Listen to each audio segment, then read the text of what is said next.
Lord of Mysteries Fire of Destruction Chapter 351-360.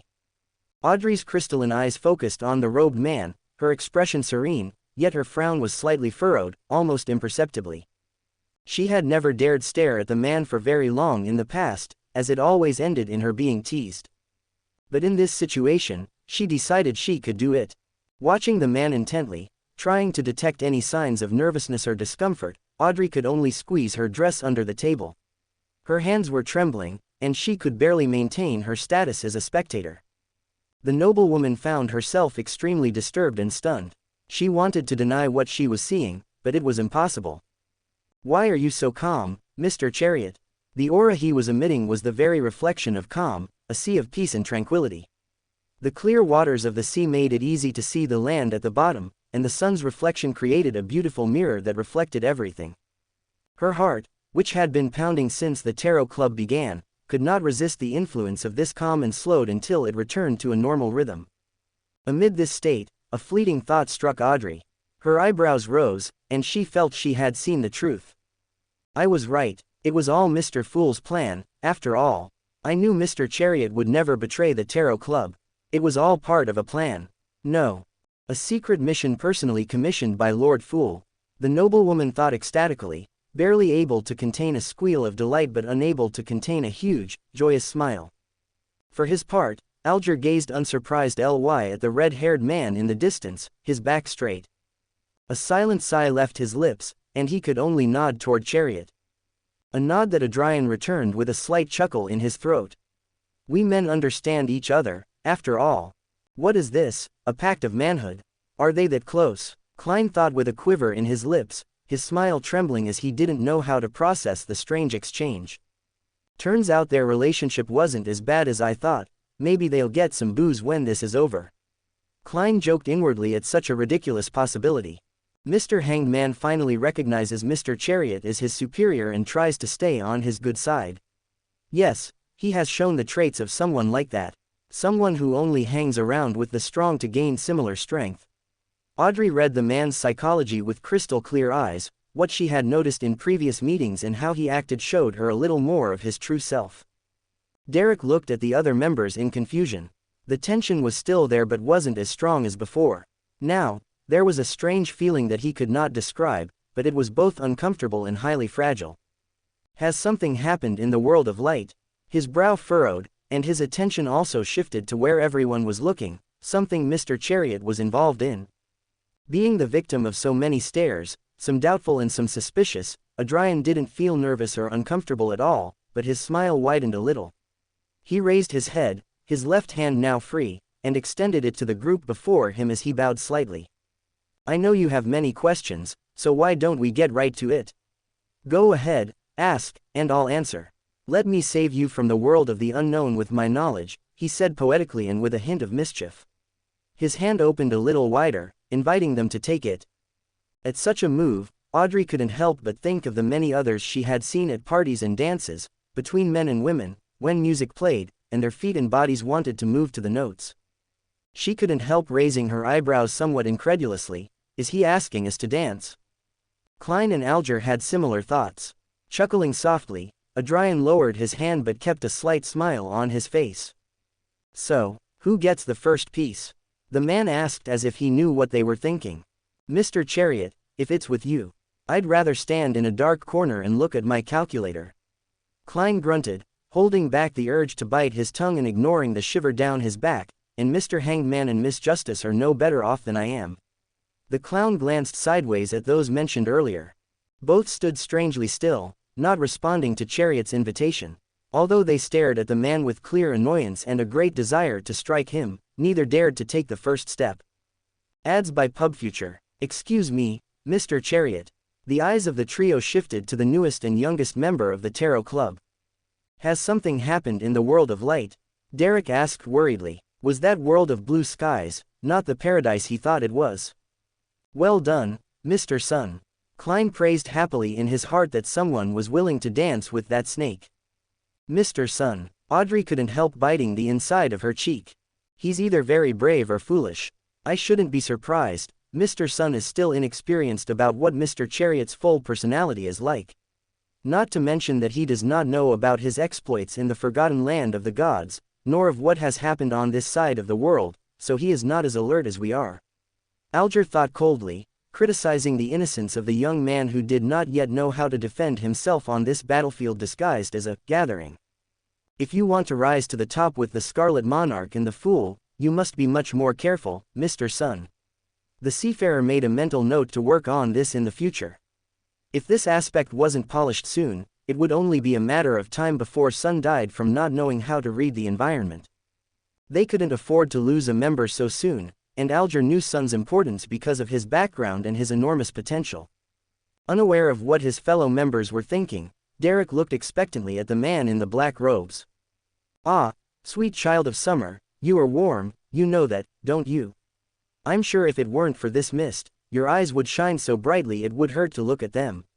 Shaking his head gently at such purity, Adrian sighed softly before speaking. To say, "something happened," is a vast understatement of what happened, little son. He paused for a moment before continuing in a heavy voice. The most important city in the world suffered a terrible attack by the Rose School of Thought a few days ago. As we speak, more and more bodies are being pulled from the rubble and ruins of the disaster. I'm not up to date, but at last count, the death toll is around 190,000. As if that's real, he added in his heart with a snort of derision. I thought it would be much higher, but it's only about 30,000 in 3 days. Yeah, right. The redhead didn't believe that the number was that low for a second. Something else happened that day. A fourth power, perhaps. Hiding his discomfort, he continued his act, masterfully observing the frozen sun, who, even through the thick fog that made it impossible to see his features, looked much paler than before. Evidently, the young man was frightened, and Adrian had an idea why. It was never confirmed or explicitly stated, but it was theorized that the Silver City had a population of around 40 to 50,000. That's the number he's known all his life, his world. What you hear now is like someone saying that Brazil was wiped out and its entire population died, 215 million, gone in an instant. A ridiculous number compared to the mere 7 million in Paraguay. 190,000, that's 3 times the population of Silver City. Derek trembled visibly, his hands clenched into pale-knuckled fists, a nervous gasp accompanying him. So many dead, who could commit such a barbarity? Derek murmured, stuttering slightly.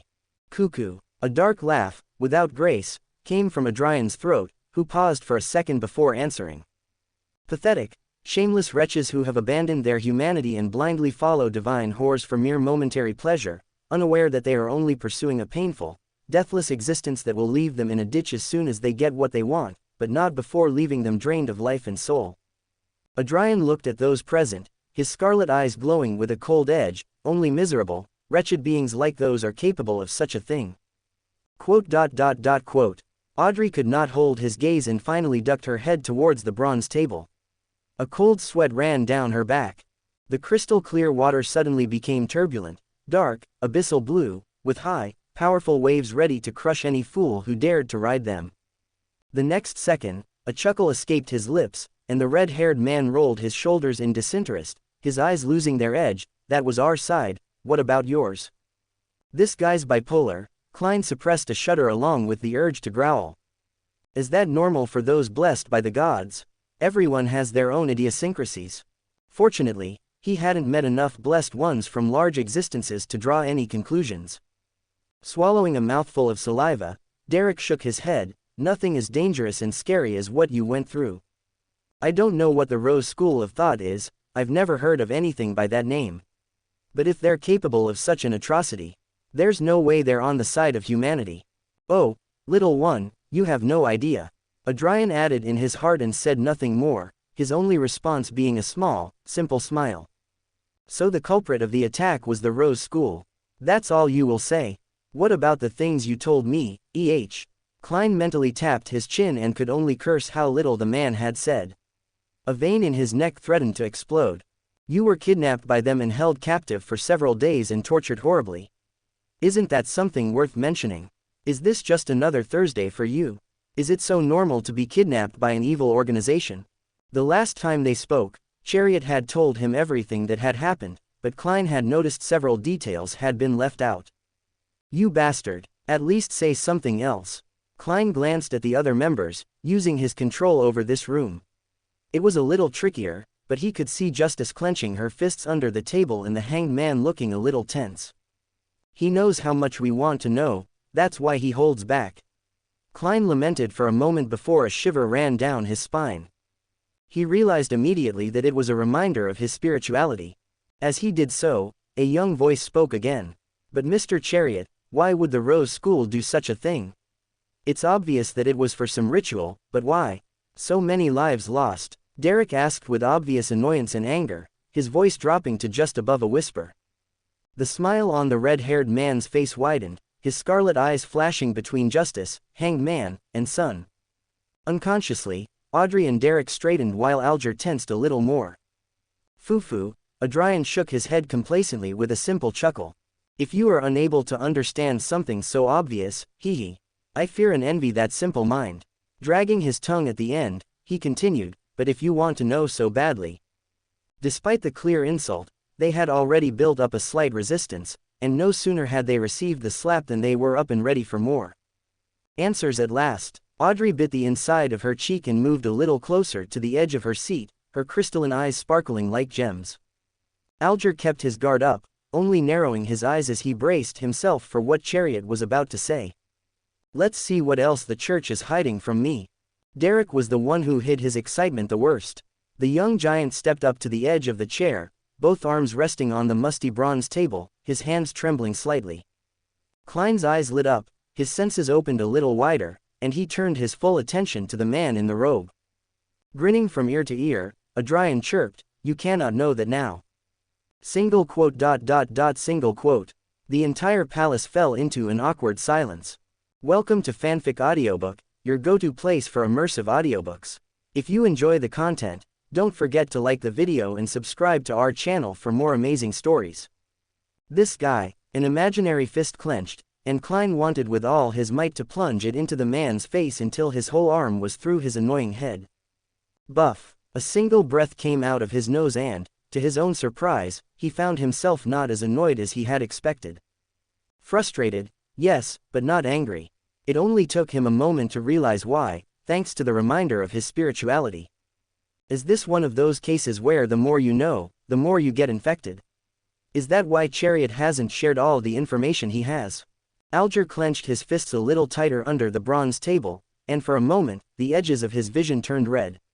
The seafarer, already experienced in controlling his anger from his time in the Folk of Rage, took several long, slow breaths. His heart, pounding with rage and sending blood coursing through his veins, calmed, and the man felt his temperature return to normal as the light red curtain faded. It's fine, it's fine. We deserve this. His eyes shifted slightly as he looked at the unflappable figure shrouded in the gray mist, who had shown no reaction so far. If we were ready to know what happened in Backland, Mr. Chariot would tell us without so much spin, but not yet. We must take his words as the position Mr. Fool stands in. We are not yet worthy to know the full truth and we must not probe further. Gently biting the inside of her cheek, Audrey Hall could barely contain her frustration and desire to puff out her cheeks. Even in this case he doesn't hesitate to annoy us. With a little more force, the noblewoman repeated Chariot's advice in her heart and decided to move on to the next topic. A topic that was just as important as the previous one. Even more so, despite how cold and heartless it sounded. So, regaining her calm aura, Audrey straightened her back slightly and lifted her head a little higher. Mr. Chariot, forgive our curiosity, but I have a question. It concerns the information you revealed a few days ago. Oh, you mean that? Adrian interrupted nonchalantly but without continuing what she wanted, his scarlet eyes watching her calmly, but the onlooker's eye could see the gleam of mischief in them. Taking a few seconds for the vein in her neck to stop throbbing, Audrey continued, yes, about that. Please, I ask this with the utmost respect. The air in the Hall of Giants grew thicker, and the gray mist surrounding the bronze table became even more mysterious. Who is the Scarlet Monarch? Derek looked at Justice strangely. What was she talking about? His gaze moved to the hanged man, and the only, normal, person in the tarot club noticed that the man had tensed and looked at the woman, somewhat dazed, as if what she had said was insulting him. Adrian looked at Justice, a smile still on his face. A strange shiver ran down the spines of those present, that smile was not the usual one he used when he was about to bully them, no. This smile was different. The corners of the lips were slightly raised without showing the teeth and gently pressed together without much pressure. It was both gentle and holy, a saint-worthy smile. This was the holy smile of a fervent believer praying to his God. I don't know what I prefer, his true demonic form or his smile. After a moment's thought, the answer was clear to Klein. Demonic form. His modern mood aside, Klein looked at the group before him, staring at Chariot, who had not yet answered the question. Seeing an opportunity, he didn't hesitate to seize it, his finger already in position. Tap tap tap. I was getting worried. You were a little late with that one, my dear. Adrian maintained his saintly smile as they all looked at the figure sitting in the place of honor at the end of the bronze table. Here it comes, Alger thought, holding his breath. Ads by PubFuture. Audrey respected the rules of acting she had discovered for herself and stepped out of the audience. Her eyes lost their crystalline look, and she looked somewhat nervously at the figure shrouded in gray mist. What's going on? Derek was now at a complete loss. He had been a little confused by the mention of the Scarlet Monarch earlier, but now he honestly didn't know what was happening. Lowering his hand and giving a simple smile, Klein spoke in a calm and mysterious voice. The Scarlet Monarch is one of my allies and runs the Tarot Club from behind. You could say, he, as the co-founder of our little gathering. He raised his hand and pointed calmly at the red-haired man. Mr. Chariot is, his blessed. What happened in East Borough in Backland was a secret mission we both entrusted to him. Heads turned mechanically towards the man in the black robe, like rusty, oil-less gears. The holy smile had become so holy that it seemed to emanate a golden light, and those present found the image bizarre and disturbing. Everyone noticed it, the use of him, and Mr. Fool's manner of address. The same thought went through their minds. If this was someone who Mr. Fool, whom they already suspected to be a god, was using, he, and Mr. Fool considered him to be an ally and co-creator of the Tarot Club. They all had the same answer. This could only mean that the Scarlet Monarch was also an elder god. But it was not this that froze the majority in their seats, but the final piece of information revealed. Mr. Chariot turned out to be the blessed of the Scarlet Monarch. Alger could not suppress a shudder, his eyes unconsciously dropping to the table before lifting them again. He clenched his hands to stop the trembling and released a nervous sigh. I hadn't thought of this possibility. He is the blessed of a god. That explains why he knows so much and the missions he is entrusted with. The order to flee in plain sight made much more sense. It was not just because of his power but because of his blessed status. Hiding such important information, bastards, Alger growled, his goal of breaking free from the church growing stronger. Audrey clutched the edges of her dress for support, her mouth opening and closing in words never spoken and strangely dry, her body trembling like a leaf on a cold autumn night. The blessed of a god. Though Chariot only smiled, she could only shiver more. Memories of the past Tarot Club whipped through her like a cold reminder of her horrible and terrible offense. I provoke the blessed one of a god. Derek, for his part, unlike his fellow club members, was ecstatic. He had a huge grin on his face that shone like the sun itself, such a grin that it made his cheeks ache. It turns out that not only did Mr. Fool answered and have his eye on the Silver City, but also the Scarlet Monarch. I can see it, the day when the storms and darkness that shackle us come to an end. And not only that, his eyes gazed at the holy Chariot with awe and wonder. The blessed of one of them is interacting and will lead me to become the sun. Is this the favor of the gods so often spoken of in the stories of the elders in the holy books? A fleeting thought, accompanied by a poisonous fear that dulled his excitement, crossed his mind. I hope the information I have is enough for the formula. Klein controlled the muscles in his face to keep his smile from turning into a sideways grin and gracefully lowered his hand back to the armrest. Klein smiled inwardly with pleasure. Glancing at the figure sitting on the throne, Adrian's gentle, saintly smile widened slightly. You reveal my blessed state as if you were talking about the weather, Klein. That is why I like you so much. An opportunity comes along, and you don't hesitate to grab it, as long as you go to the sacred toilet and divine if it's safe. Smiling to the others, Adrian placed a hand on his chest, just above his heart, and gave a slight but graceful bow. It is an honor. I have been under the gracious protection of the Scarlet Monarch for so long, to be a part of these meetings with his dearest ally is a blessing beyond what one such as myself is worthy of. Adds by PubFuture. This is, never having seen this side of the man, Audrey couldn't help but mutter in complete bewilderment. Her golden eyebrows touched her hair, and her eyes were as wide as saucers. Klein nodded at Chariot's words without another word, the corners of his lips tightening for a second. Alger just glanced at the man, slightly dazed, before slowly looking away, his face somewhat troubled. Derek was about to speak when Adrian spoke again. Little son, did you manage to get what I asked for? Ah yes, Mr. Chariot. I did. Stuttering and stumbling over a few words, the young giant nodded. But, I'm not quite sure how to show it to you here. There were many books in his room on the history of the City of Silver, books he had read several times and copied a decent portion of at least twice. It doesn't matter, little son. Adrian shook his head gently. Did you see how kind Mr. Hanged Man and I wrote the pages? All you have to do is project the information you wish to convey, and Mr. Fool will do the rest. Turning to the figure in the seat of honor, he rose from his seat, placed a hand on his chest, and bowed. Klein, already resigned to Chariot's doing his thing, just nodded slightly. It's simple. Just like that, you're not going to say anything else.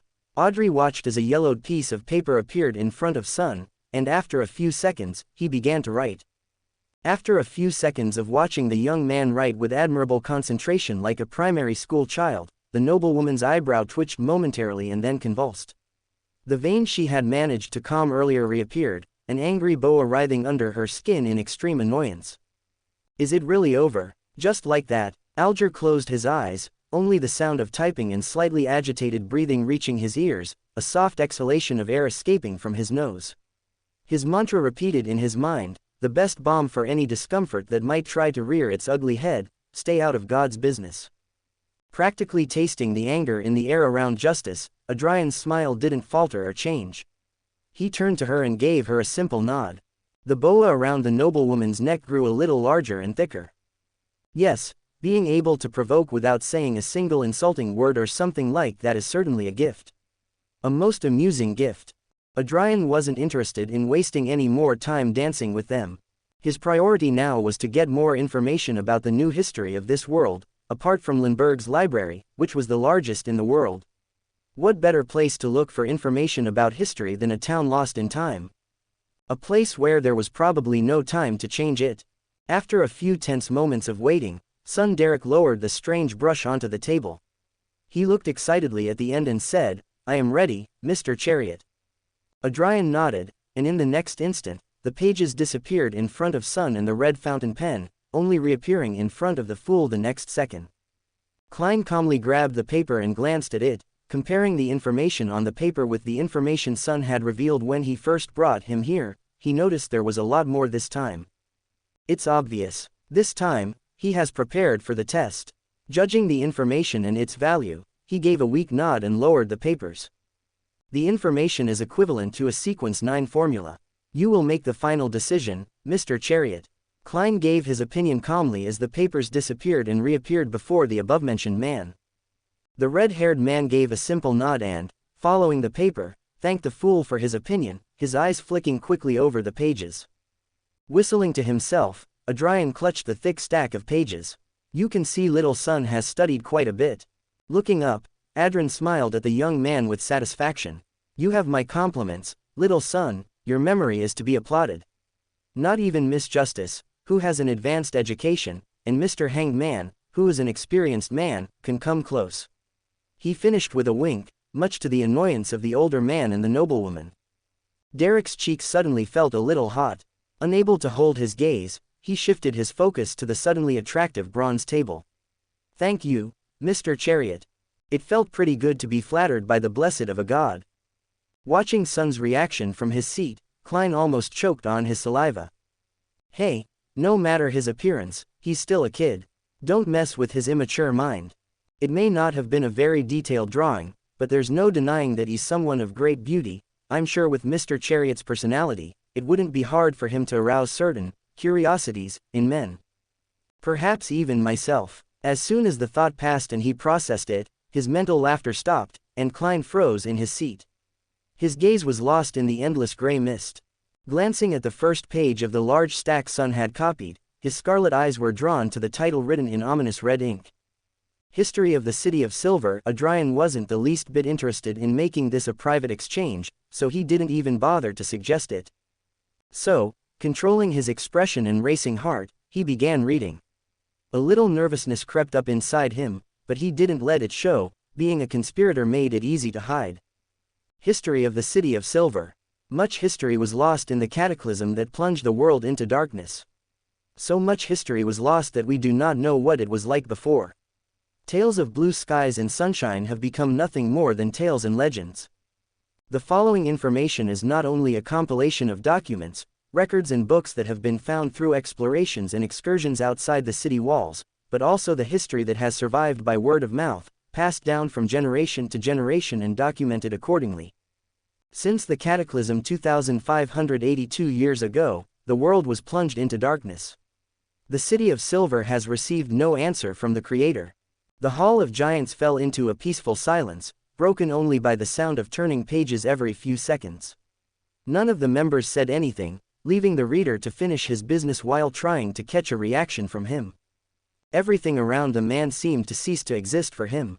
The only things worth noticing were the yellowing pages in his hands, which were getting smaller and smaller, and the pile beside him where he placed the pages he had finished reading, which was getting bigger and bigger. At no point did he stop reading. He removed the page he had finished and placed it next to the old ones, without stopping to read it, and repeated the process. Klein's eyes narrowed inwardly under the curtain that shielded his face. His reading speed is quite fast. It only takes him 6 seconds to read a whole page before moving on to the next one, and he finishes it just as fast or even faster. It seems that Mr. Chariot loves to read. I can't help but think that he would love to use Kedium to read web novels and wouldn't take his eyes off the book he was reading. Alger looked at the strangely silent Chariot, his eyebrows slightly furrowed. So far, he has shown no reaction or said anything. It is as if he already knows at least some of the history of the Silver City, but if so, why ask for information about it? For the blessed of a god to give a sequence 9 formula wouldn't be of any interest to him, but this blessed is Mr. Chariot. Someone who, as an experienced gambler and investor, is always looking to make as much profit as possible by giving as little as possible. Will he give a sequence 9 formula in exchange for information that he probably already knows? It wouldn't make sense. Is there something he wants to complete or obtain? Perhaps to confirm something? No reaction, and his body language has not changed for a while. Still calm and relaxed, biting the inside of her cheek, Audrey found herself confused. Page by page, word by word, scarlet eyes read and read, and the conspirator's enhanced brain easily memorizes the information and compares it with what is already known through transmigration.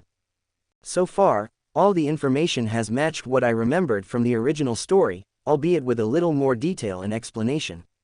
At least I now know that the city's current population is 63,600. The pile of pages was reduced to a few. If he hadn't had to control his expression, Adrian would have grunted a little.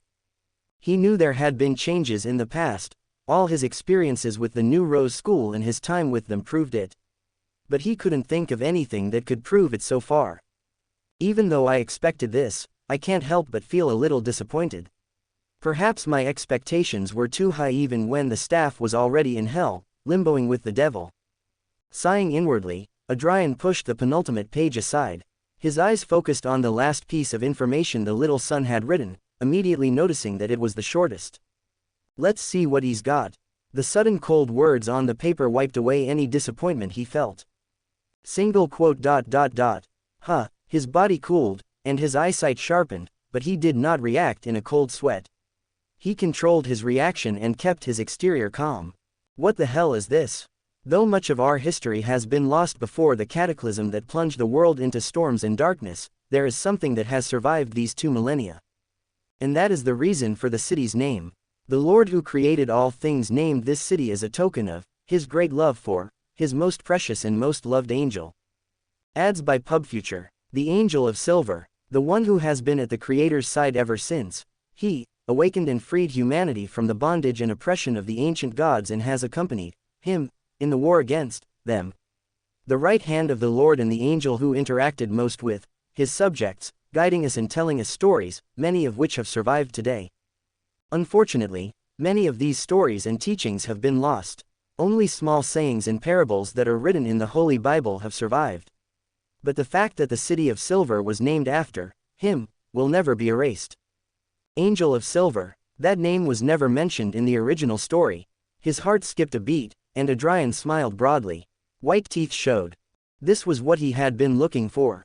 According to the information the city of silver has on this Angel of Silver, as little as it is, he has followed the religious fanatics since his awakening and in the war against the old gods. Not only that, but he was his right-hand man and his most beloved angel. This would mean that at least this Angel of Silver was a king of angels. I don't know if it's because he had two sequence 1 characteristics, the uniqueness, or maybe even both, but his minimum level is that. A new king of angels. Holy shit. Inwardly, Adrian frowned. His mind was a bit confused. The last bit of information revealed left him with several doubts nagging at the back of his neck. Most beloved angel. That's a first. He wouldn't call any of his two kids loved, so why should this angel be any different? Something about loyalty. No, it can't be. If it were, the 3-flavor soup and the fanatic would also be loved, hee. Maybe it's the much theorized mother of those two monsters. Of course, the writing said it was a he, so perhaps father would be more appropriate. After all, to someone like the religious fanatic of the time, creating a womb to give birth to would be nothing more than a yes or no question. He, peef, ha, as if laughing inwardly at his joke, Adrian pulled down the last page and placed it beside the rest. His smile turned into a small, more serene one. Looking at Son and sensing the expectant look he was giving him, Adrian let out a soft chuckle. That was some pretty interesting stuff, little son, enough for a little praise along with the formula. Derek's eyes immediately lit up as he watched excitedly as a yellowish sheet of paper and the strange pen formed in front of the man. After a few moments, Adrian finished writing, and the sheet reappeared before the fool, who would verify the formula. By divining the origin of the blood drop of the eternal blazing sun, Klein had not only received information on how to create the sun-flaring charm along with high-level information, but he had also received several formulas of the sun path, including that of sequence 9. Therefore, this time, he wouldn't be lying when he said he would verify it. This time, I can truly act as the organizer of this meeting. Klein thought, feeling good about himself as he checked the formula. The formula is already written in Jotun, and not only that but the ingredients are also adapted to the time Mr. Sun lives in. It makes sense, with who is behind Mr. Chariot, it's no wonder he knows the language they speak and the ancient titles they use.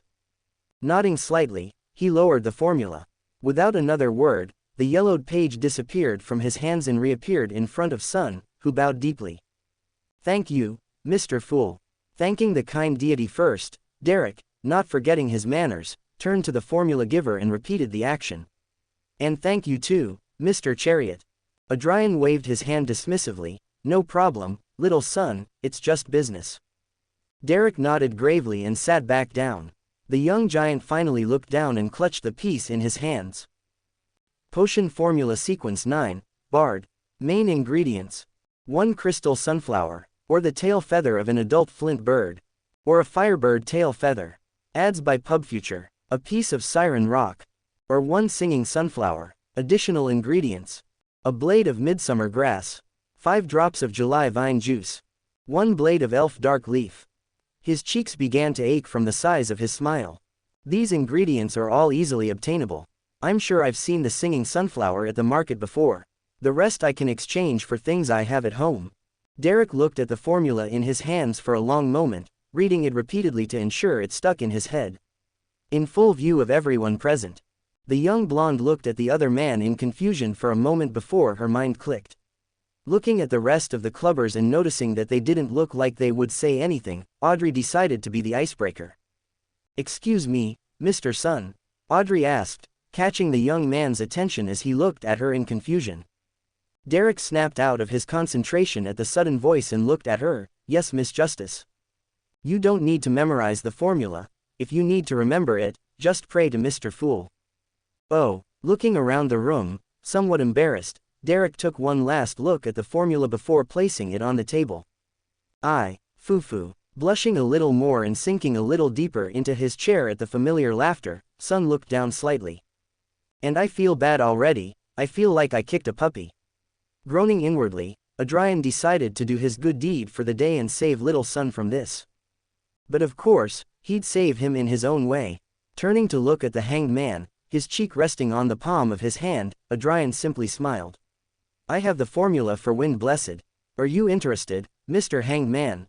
Quote exclamation mark quote. In disbelief, Alger looked at the man with alarm, his mouth hanging slightly open. How could he have the formula? The Church of the Lord of Storms no longer gave out the formula after Sequence 6, only the finished potion. The formula from Sequence 6 onward was heavily guarded, and the only thing Alger had any idea that had led to that sequence outside of the church was. Ah, of course, remembering something, Alger relaxed, but not before he felt a shiver creep up from the tips of his toes to the back of his neck, ruffling all his hair. This is the man that killed Kilongos. No one saw how he killed him, but apparently he kept him alive long enough to get the formula from him. The still vivid and horrible expression of terror on the severed head of his old friend was still etched in his mind. After a few seconds of silence, Alger spoke. What do you want in exchange for the formula, Mr. Chariot? Smiling, Adrian closed one eye and replied, 2,000 pounds or an artifact capable of making one immune to the influence of the full moon. Alger stared at the red-haired man for several seconds, his brow slightly furrowed. Just that, such a simple request from the blessed of a god. No, it must be something more. I need to read his intentions and understand his request. 2,000 pounds or an artifact that can make him immune to the effects of the full moon. Yes, that's it.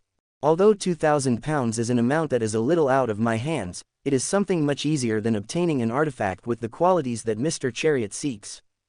But that is why it is a test. Alger understood the reason for such a request. The easiest thing would be to just pay with the pounds and get the formula, but that would be like a complete failure. I would get the formula, but it would be a disappointment to Mr. Chariot. Where the blessed of God stands, there is also his God. The two cannot be separated, one acts in the light of his will. If I can get the artifact Mr. Chariot needs, it will prove my capability. I will be someone who can be trusted with more difficult missions, and my value to the Tarot Club will increase. Seeing the truth behind the man's request, Alger acted immediately. I will keep my eyes open, Mr. Chariot. I will let you know of any breakthroughs or leads I get. Never change, Mr. Overthinker. Smiling, Adrian closed his eyes and nodded. Do your best, Mr. Hanged Man. An artifact capable of nullifying the effects of the full moon. Has something happened to his companion's condition? No, he's very calm. If something had really happened, I'd really be a fool. Remembering their conversation, Klein couldn't help but worry a little, but when he looked at the red-haired man more closely and noticed how calm and relaxed he was, he relaxed a little. If one of the reasons he had agreed to the deal with the White Dragon ended up being lost, Klein didn't know how he would look himself in the mirror in the morning without seeing himself with a painted face and a big red nose. Mr. Hanged Man is already looking for a way to make Mr. Chariot like him. Audrey saw the man in front of her with a slightly complicated look on his face, his lips slightly pursed. Shaking his head slightly with a chuckle, Adrian, still with his cheek in his palm, looked at the young noblewoman. Miss Justice, when you go to a tea party or one of those noble dances with your friends, I suggest you watch for anyone who had a close relationship with Dutch Wilson. Not expecting such a request, Audrey looked slightly surprised at her fellow club member. If I may ask Mr. Chariot, why is that? Nodding, Adrian simply said, because Dutch Wilson has been dead for over a month, and whoever took his place was nothing more than a parasite using his corpse as a puppet. That parasite was one of the responsible for what happened in East Borough, one of the biggest actually. Horrified, Audrey let out a small gasp and fell back a little in her seat. Her heart raced, and a terrible shiver ran down her spine. What? Closing his eyes, the redhead added calmly. In the world of the Beyonders, not even the dead are spared. Even if you're dead, no one can say that you won't become someone else's pawn. Opening his eyes in boredom, Adrian looked directly at Justice. Extreme caution is paramount. Never, and I repeat, never be left alone with any of these individuals, and if for some reason that happens, look for any excuse to get out of there. No matter how ridiculous. Say you suddenly get an itchy belly from a bad shrimp in your salad and get out of there. Also, never eat or drink anything they offer you. Everything could be infected. Single quote. What kind of recommendations are these? Audrey felt everything blur together and had to take several deep breaths to calm herself. She could only stare dazedly at the red-haired man.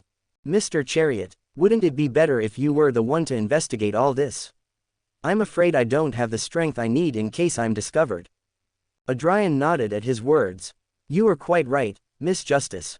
Compared to the potential danger of these people, you're just a little mouse. It is like feeding a caged snake with live prey. Knowing that his words could be dangerous, he added immediately. Besides, don't put yourself on a pedestal you don't paint, Miss Justice. You don't have a shadow of the strength you'd need to survive to investigate these potential dangers. I'm just saying, be careful. I already told the churches about the grass snakes, they will care for them. Concentrate on your tea parties and digesting the potion, and leave the danger to the adults, yeah. Quote. Unconsciously, Audrey turned to look at the top of the bronze table. Klein gave a simple nod, keeping his lips from quivering. You may be a bit more mature, Miss Justice, but you're still very green. Ads by PubFuture. She was barely sequence 9. Why would a demigod like Mr. Chariot give such a dangerous mission to someone so weak? It was ridiculous. No matter how noble she acts, a bit of upper-class arrogance still shows through, huh? Klein added in his heart, just watching as Justice turned to Chariot with an embarrassed look on her face. Thanks for the warning. That's what elders are for, to look after the little ones, Adrian said with great sweetness and satisfaction. His eyes flashed mischievously like a fox. Sight. A long sigh left her lips, but her reliable relaxation exercise did little to ease the great pain in her stomach. Her mind couldn't help but wander back to the thought that one of her few friends was adding to the pain. I hope you're all right, Glaint. Knowing that the discomfort in her stomach would only grow if she kept thinking about it, Audrey quickly tried to distract her mind with a new goal. I'm looking for the rainbow salamander's complete pituitary gland. Does anyone have any clues? I've seen this ingredient in the market, but I don't have enough points to buy it. Sigh. With a sigh, Adrian rose from the seat he had used to attend the tarot club. He was now in the dining room of his new apartment. He still hadn't found a better place to attend the meeting, so this time, he would use this one. Opening his fine new pocket watch, the black-haired man nodded to himself. Half an hour. The level of the traders' club is too low for me at the moment, but that doesn't matter. This is an easy investment that will pay off as soon as the club picks up speed. He picked up the cup of cold coffee he had left on the table and let out a small breath of hot air. The cup, now emitting a small cloud of white smoke with the delicious smell of freshly ground coffee, was brought to his lips. His gaze went deep, and his black eyes went lightless as his mind reviewed the information. Angel of Silver, a new king of angels from the third epoch, most likely from the end of the second epoch.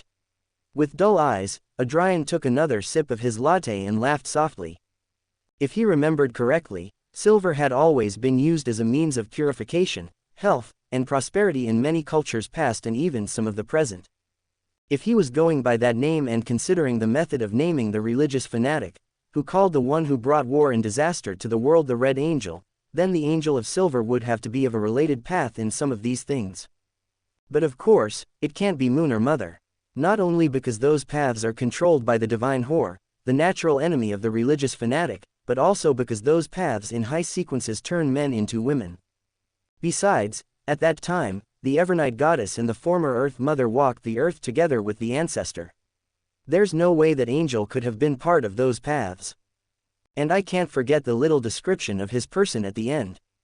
The one who was closest to the people of the Lord, who told them stories and spent time with them.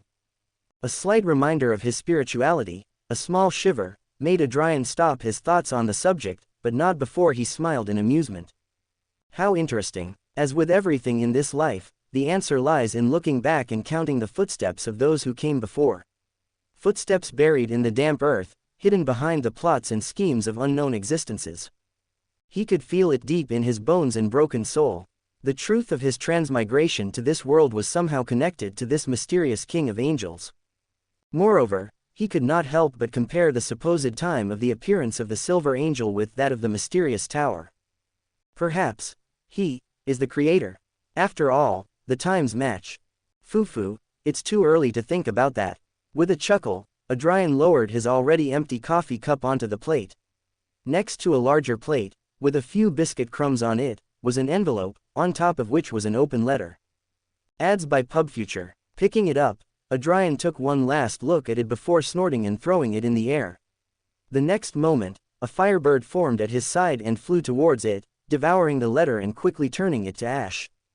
That strange woman and the undead are the best choices. Their sequences may be suppressed, but they'll still be sequence 7. Don't take the gorilla and the brat, they'll be a burden when it starts. Flora commented calmly, her tone serious and calculating. Remember, no artifact higher than sequence 7. To take one is to ask for its destruction. Well, from what you said, at least the tower has the decency to save the artifact feature until I complete the level, Adrian replied as he picked up the utensils he had used and rose from his seat, but not before picking up the newspaper on the table and taking it with him. That's only if you complete the level. If you escape, you can forget about getting the items back. The tower has eaten them, and the beast won't let go until someone gets them back as a reward. He walked down the corridors of his flat to his kitchen, washed the cutlery, and put it away. That done, and walking across the beautiful hardwood floor, he made his way to his office. Turning around his desk, Adrian took his seat. Opening a drawer, he pulled out a sheet of paper and a red fountain pen. He jotted down a quick message, sealed the letter in an envelope, and put some initials on the front. M.S. With that done, he took another object from the drawer. It was a tetric black bell with several bones covering its body. But that wasn't the only thing he took out. He also took out a bar of white chocolate with a nutty candy filling. He shook the bell, which strangely made no sound, and then lowered it. After a few seconds, the air in the studio turned cold, and the temperature dropped several degrees at once.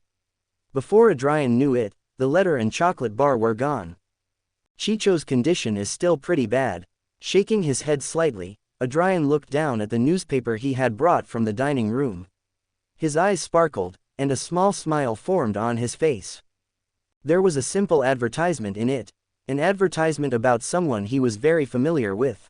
It seems our meeting is getting closer, Mr. Fool, Adrian thought simply as his gaze turned deep. Perhaps a short visit will be adequate. Shall I wear Mr. Holmes' spare suit and emerge from the shadows to demand royalties from him? Fufu, that would be hilarious. Shaking his head, he looked down some more at an advertisement below the detective. One marked with a big red circle. For anyone interested, the doors of Apex Financial Solutions are open every day from 8 a.m. to 6 p.m. Greater than. Holding a hand to his cheek, Adrian smiled softly as his eyes closed slightly. Miss Worm, are you ready to enter the business world? Ha, princess, do you have any idea who you're talking to? Flora snorted arrogantly. I may have been born into wealth, but every Jacob has a business on the side, and I'm no exception. Don't worry, with me by your side, you'll be swimming in notes in less than 5 years. At the clear pride in his companion's voice, the red-haired man could only shake his head gently, smiling amusedly. Technically, they had at least 10 years but didn't have the luxury of waiting that long. Adrian knew he only had about a year and a half before the war started, which was positive. He was sure that with the constant changes that were taking place, the world war would only accelerate. And he planned to have all his businesses ready when that happened. With that in mind, he took the fountain pen and circled another advertisement in red ink, while later. Although the Nexus district was quite large, it was still close to the residential areas, so it didn't take long for Adrian to get where he wanted to go. The buildings had changed from departmental to more office business-centric. The streets were well paved, and the smell reminded him of a map shop. This time, he was dressed more elegantly than before. He wore a purple waistcoat with the symbol of the church sewn on the chest above the heart, a black shirt embroidered with bronze details, a thin dark blue cloth tied around his waist like a belt, and an ornament resembling a thin bronze laurel wreath in his black hair. A long black globe completely covered his right arm, perfectly hiding his scars but being tight enough to show the muscle of the arm. The enthusiasm is admirable, but we both know how stupid it will be to go into this deal alone. And I'm not talking about a fight, you know that. Flora remarked as she considered how the streets had changed since she had last been here. The corners of the man's lips lifted slightly, but his calm expression remained. Adrian did not answer his companion's question, he just kept walking. In the distance, he could already see his destination, a building that stood out from the rest.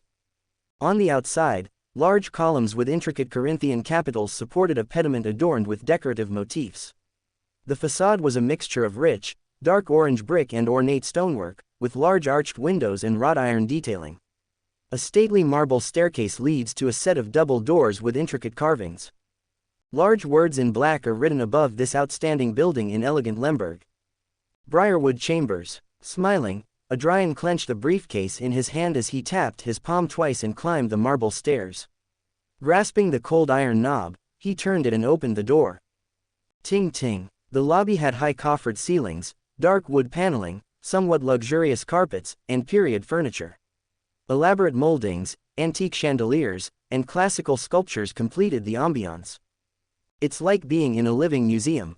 The receptionist, seated at a classic dark mahogany desk, wearing a white robe with yellow fabric and bronze lace trim, looked up from the gray hardback book she was reading and looked at him with warm eyes. Good afternoon, gentlemen. I welcome you to Briarwood Chambers, where we will always be there for you. I am the receptionist on duty, Alexia Trunken. How can I help you this afternoon? Observing the woman's aura and seeing that it was transparent and turbulent, Adrian gave only a slight nod with a flirtatious smile and immediately slipped into his role as Wayne.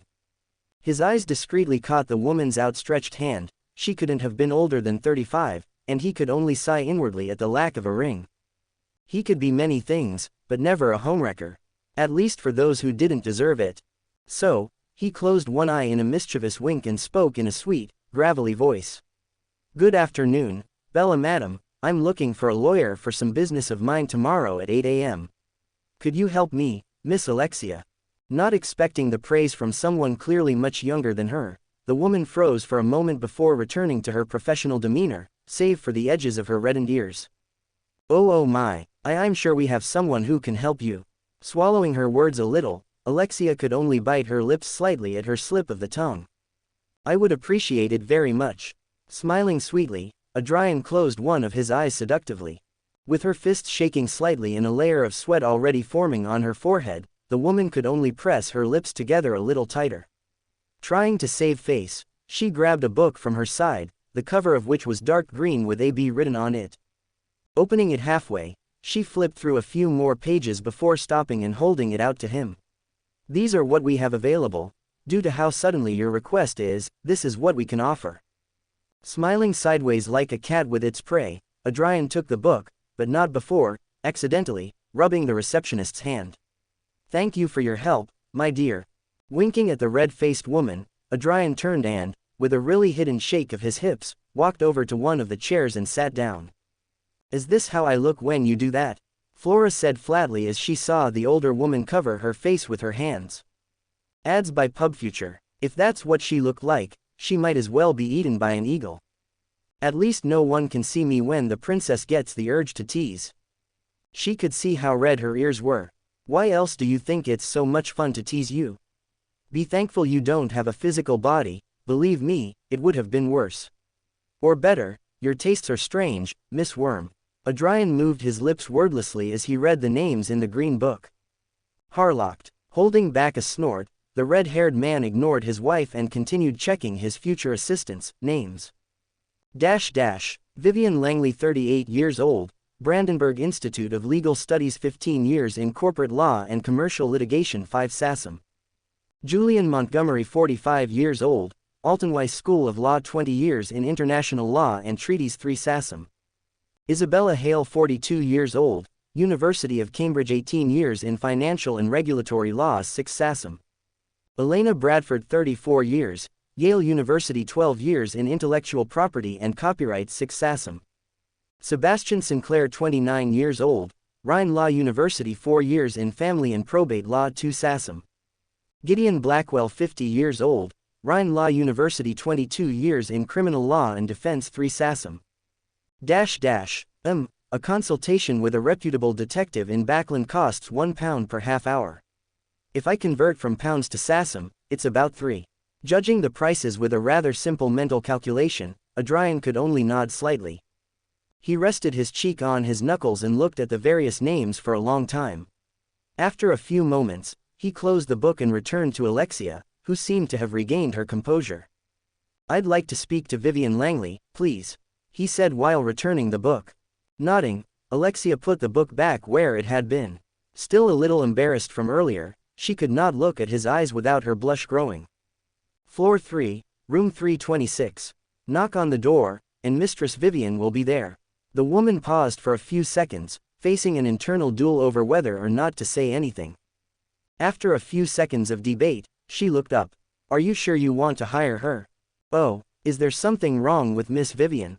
Raising an eyebrow, Adrian watched this development with curiosity, letting that curiosity creep into his tone. He seemed to have found something. Alexia frowned for a moment. "Not exactly. Mistress Vivian's cases usually end with satisfactory results for her clients. She only started working here about 2 weeks ago, and it's nice to talk to her outside of work, it's just." Taking a few seconds to find the words, Alexia sighed tiredly. Her attitude and working methods are not something you would expect from a lady. "I don't know if a gentleman like you would be comfortable with someone like her. She's a good woman, just a bad lady."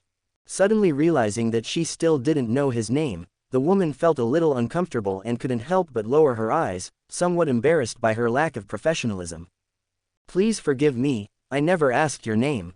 "Harvey Wayne, my dear. Don't forget that." With the corners of his lips slightly raised, Adrian winked as he turned to head for the stairs. "And don't worry about Mistress Vivian. I'm sure I'll be fine." Waving his hand back and forth without much concern, he started up the stairs on his way to the evil lady. Watching the man's large back and him as he walked away, Alexia could only sigh dreamily. Ads by PubFuture. "I couldn't forget you even if I wanted to." Sigh, she murmured, accompanied by another sigh as she returned to her work. Of course, the conspirator's acute hearing easily caught the receptionist's last words. Words that made the corners of his lips quiver for a moment. "The traces of the witch of pleasure on my body will be useful in the future. I didn't even try, and that woman couldn't even look me in the eye." One would be surprised how far one could go with the right shoulders and enough beauty. But, of course, Adrian wasn't interested in going down that dirty road. The first step would be to take over the company.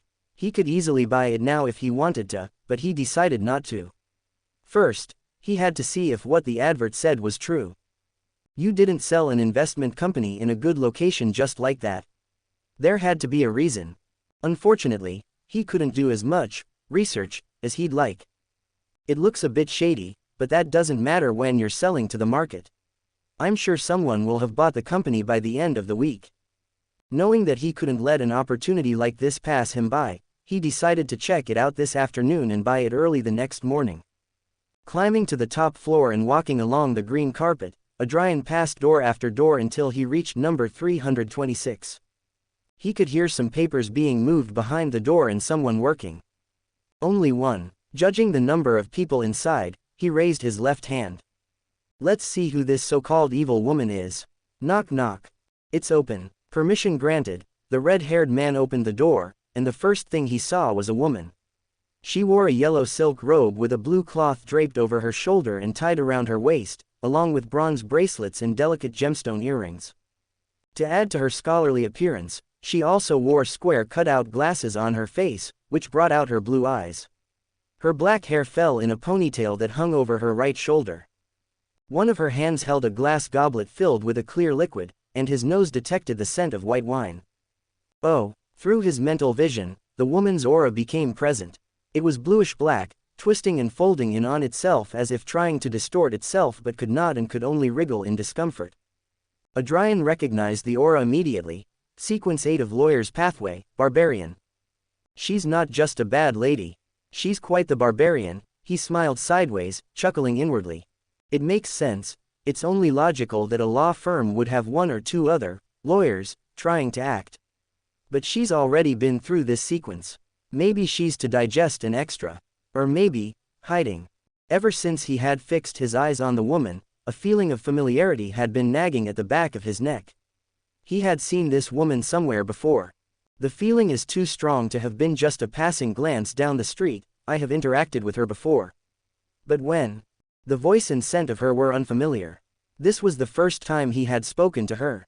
But that was impossible. If it were, he wouldn't have this annoying sense of familiarity.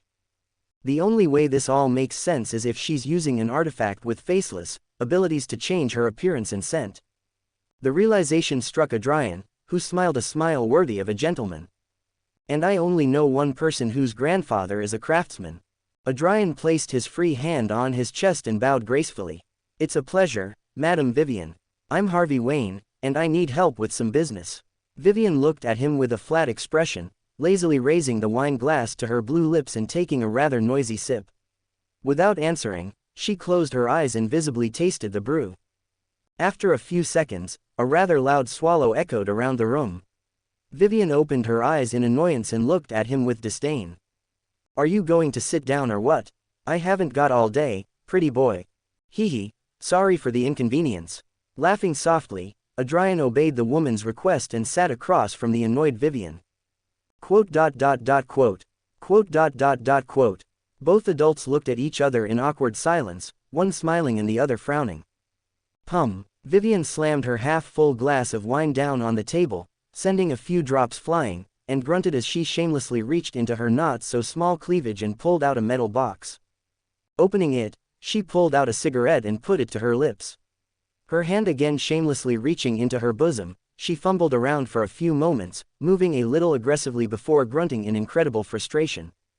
Pulling her hand from its pillowy prison, she clutched her cigarette with disdain. Her eyes darted from the nicotine cylinder to him. I doubt you have a light? Vivian asked, waving the cigarette disinterestedly. Don't tempt me with a good time. He answered in his heart, a smile escaping his lips. My dear, you're talking to the real Human Torch. Joking a little, Adrian reached into his pocket and pulled out a lighter. Immediately, the woman's eyes lit up. Sweet. Vivian reached out to grab the lighter, but contrary to her expectations, the man in front of her threw the object at her. Undeterred, she easily caught the silver lighter and brought the cigarette back to her lips. With a deft flick of her wrist, a small yellow flame emerged from the wick of the lighter, and the barbarian quickly lit her cigarette. Without missing a beat, she took a deep drag, consuming half the cigarette and filling her lungs. As she exhaled the smoke, the woman's bitter expression relaxed visibly, and a small smile graced her lips. You're a savior, pretty boy. Tell me about your business, and Mother Vivian will have you walk out with deep pockets. I'm planning to buy an investment company, and I'd like someone like you to ensure the deal goes through, Adrian said as Vivian looked at him while taking a puff or two. Blowing out another light puff of smoke, the barbarian asked, her tone flat. And what would that company be? The Apex Financial Solution, shit. As soon as he answered, Vivian's expression turned sour, and she grunted frustratedly as she stubbed out her cigarette. Had to be that one. Tell me, pretty boy. You're not from around here, are you? It seems our business plan has some technical difficulties, Flora said, a little surprised at what she saw. Adrian was the same and raised a curious eyebrow. I've spent the last few years studying abroad, so I may be a little behind on the rumors and news of Ashera. Of course. Lighting another cigarette, Vivian took a deep breath before continuing. As a thank you for the fire, I'll give you a personal tip, look for another company to buy. Ads by PubFuture. His eyebrow rose further. This one seems to have a bit of a reputation. Vivian snorted and rolled her eyes as if what he had said had been a joke repeated 1,000 times. What reputation? The company has gone downhill since that brat Dieter Schmidt took over from his already stiff grandfather. Every deal they do or every business they get involved in ends in ridiculous losses or straight into bankruptcy. Spreading her hands in the air, the barbarian could only laugh in disbelief. In just 4 years, the brat has ruined a company with a history of over 5 generations. 150 years. One can't help but think that he played with the heart of a witch's daughter and she cursed him for it. That alone would explain his shame on the family business. She snorted and added, he has a reputation for being a player. I wouldn't be surprised if that were the case. Vivian blew out another cloud of carcinogenic smoke and looked at him boredly. That's why I'm telling you to find somewhere else to spend your money. A seedy casino is better than this dying business. He watched the woman silently with a flat stare. Adrian took his time before replying, Sue, are you going to help me or not? With an expressionless face, Vivian stared at him in silence for a long 15 seconds. Didn't you hear anything I said? Laughing softly, the black-haired man nodded as he winked. Oh yes, I heard you, and it just made me want to buy this company even more. You have a problem in your head, don't you? With a sideways smile, Adrian explained, think about it. With such a bad reputation, it's obvious that the asking price will be as low as possible. This is the best opportunity to acquire it. Vivian snorted and gave him an annoyed look.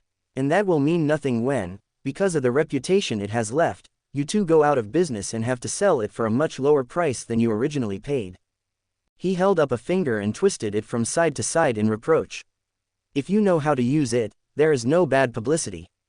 Thanks to the previous owner's failures, handing it over to someone new will attract attention, and no doubt, there will be curious people who want to test whether the new boss knows what he's doing or if it is just another failure. Not to mention that with the remaining connections this company must have, I'm sure I can get the money back by the end of October. At his words, Vivian looked at him incredulously. You plan to get all that money back in just 71 days? The last time I checked, they were asking for 15,000 sasam. That's not a small amount. Widening his eyes a little exaggeratedly, Adrian put his hand to his chest and went into drama queen mode. Sorry, did I say recover? He said in a regretful tone, his face sad, a sad expression that turned into a complete sideways smile the next second. I meant duplicate. Vivian's face hardened, her eyebrows furrowed, and pressure began to emanate from her body that would make any normal person break into a cold sweat. This was a barbarian's unbridled aura, revealing the astonishing strength hidden within her small body. She could easily throw a grown man against a wall with one arm if she wanted to. But for someone who had been through as many horrible and terrifying things as Adrian had, Vivian looked as frightened as a baby kitten. All he felt was the need to rub her head. Smiling at such a feeble attempt at pressure and intimidation, he just looked at the barbarian woman in amusement. Not believing he could stand such tenderness, Adrian decided to put an end to the woman's eternal humiliation. Well, Miss Vivian, will you be my sword and shield in this exchange? The woman's eyes widened momentarily before she sighed and stubbed out her cigarette in the ashtray. What's your name, pretty boy? Adrian replied with a small smile. Harvey Wayne, future greatest entrepreneur in all of Lindbergh. I'll be in your custody. Walking through the streets, having already left the law firm and with an appointment for tomorrow, Adrian smiled in satisfaction. That was quite a statement, if I may say so. You dream big, don't you, princess? Isn't it a bit arrogant to say you're going to do that? Flora admitted, not expecting such words from the mouth of her coachman. I never do small or half-hearted things. It always has to be big. He responded with an imperceptible twitch of his lips, his smile widening as he quickened his pace a little more. I want to see how you're going to achieve that. You're not much of a business or investment man. You've made most of your money from bounties and gang robberies. Maybe the conspirator enhancement will help you with the technical stuff, but I seriously doubt you'll be able to double the money. Ads by PubFuture. Noticing a small detail in what Flora said, Adrian smiled flatteringly. Oh, then you don't doubt I'll get it back? Of course not, I know what you're capable of. But doubling the money is something I find very difficult to achieve, at least in such a short time. Don't shake your little worm brain, Flora. I know exactly what I'm doing, and I'll always have you to give me financial advice. It's your money, do what you like with it. Just ensure you have a mattress left over when you get thrown out on the street for not paying for your room. Flora said sarcastically, mockery clear in her voice. From the way she said it, Adrian couldn't help but imagine a worm raising its tail in the air, like a person raising their arms when they heard an, after repeating something one too many times. Such a mental image brought a smile to his face. Princess, do you have something on your mind about me? I can feel it, Flora asked with enormous suspicion. Her sixth sense, created solely for the redhead's provocations, was itching. Maybe, Adrian said sweetly, his eyes shining innocently. Maybe a good punch in the face will bring you to your senses. Flora huffed. After a few seconds, she added, what do you think of what that barbarian said? As soon as she saw the woman, she knew it was her order and her way. Throughout her life, she has interacted with various lawyers, and it has become one of her many talents to recognize the bonds of this path. That our dear heir was cursed. Oh, no doubt, The black-haired man replied with obviousness. It was so obvious that it hurt. Even if the brat was someone without a brain, the speed with which he brought down his family's business was already very strange. Of course, Adrian knew it could just be exaggerated bad luck and terrible decisions. It wouldn't be strange to think that the heir had simply drawn the short straw. That it was just a cruel twist of fate.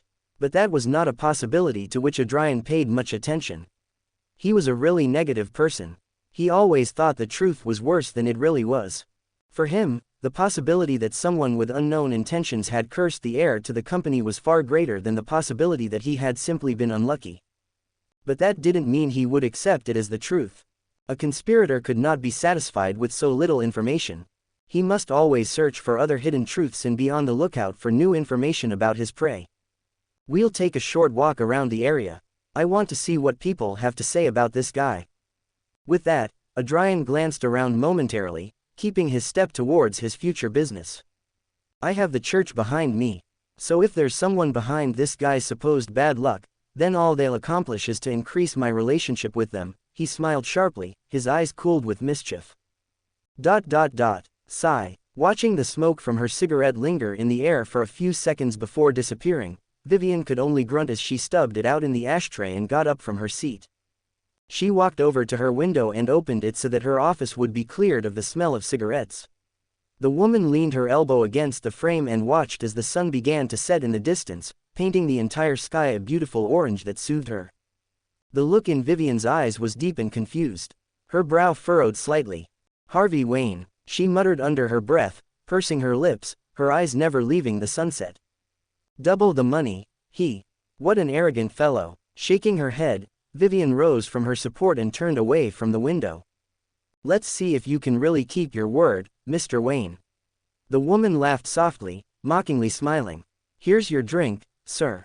Enjoy, a young man said as he placed the drink in front of a black-haired man, who took it contentedly. Thank you, have a nice day. Adrian smiled a little as he watched the waiter leave to serve someone else. He looked down at the concoction before him. It was served in a soft brown glass that resembled a lectern. The liquid in the podium was a soft dark orange and bubbled gently, the ice swirling slightly. This was a drink of apple cider mixed with a little cinnamon and various other mild spices. The aroma was a little spicy with a hint of sweetness.